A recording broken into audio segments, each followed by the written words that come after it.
Baik.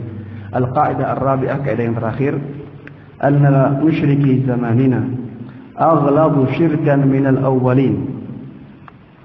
Ini dasar pengetahuan yang keempat, bahwa orang-orang musyrik di zaman kita itu kesyirikannya lebih parah daripada orang-orang musyrikin di zaman dahulu.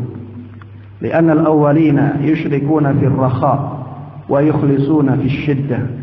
Karena orang-orang musyrikin di zaman dahulu mereka hanya melakukan kesyirikan ketika keadaannya lapang. Tapi kalau keadaannya darurat, keadaan genting, mereka mentauhidkan Allah Subhanahu wa taala dalam doanya.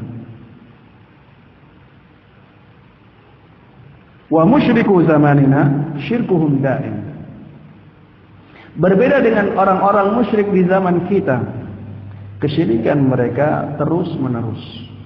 Baik ketika keadaannya lapang ataupun keadaannya genting. Tetap mereka melakukan kesyirikan kepada Allah Subhanahu wa taala.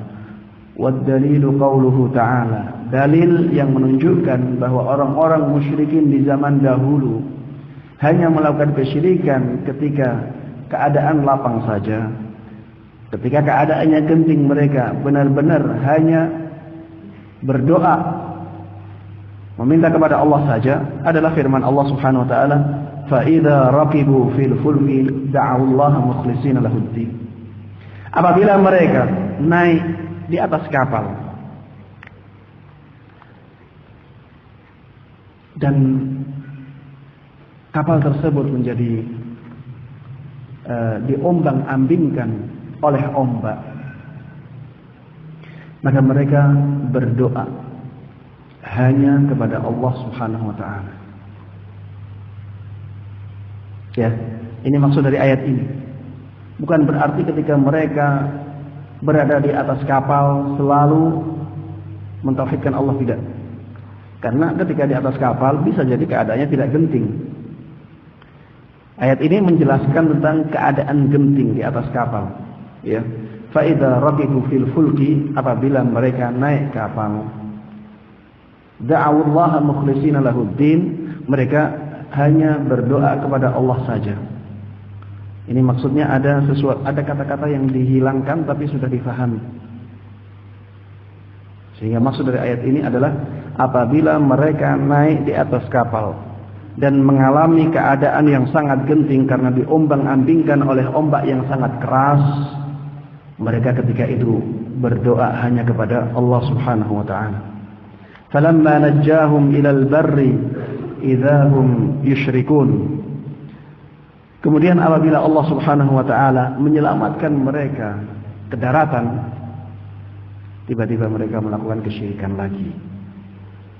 Kembali kepada kesyirikannya.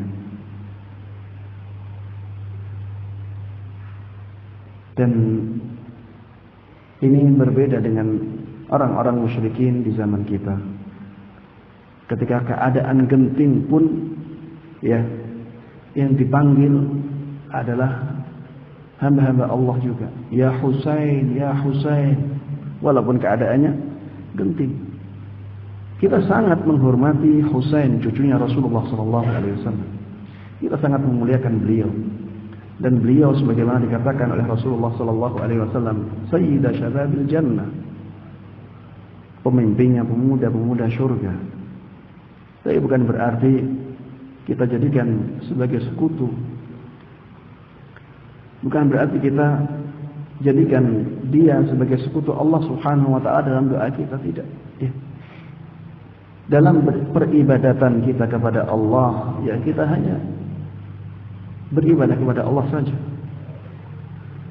Dalam masalah ibadah, kita hanya beribadah kepada Allah saja.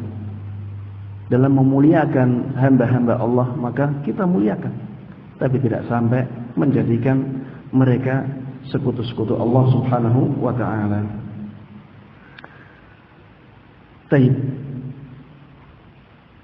Inilah 4 kaidah yang disebutkan oleh muallif rahimahullahu taala dalam kitab ringkasnya ini, ya. Ini untuk memberikan penjelasan kepada kita, ya. Untuk memberikan penjelasan kepada kita agar kita menjauhi sikap-sikap yang demikian.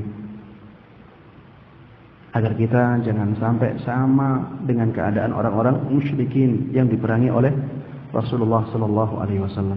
Ya. Wallahu taala alam, sallallahu wasallam wa baraka ala nabiyyina Muhammadin wa ala alihi wa sahbihi wa man tabi'ahum bi ihsan ila yaumil din. Walhamdulillahirabbil alamin.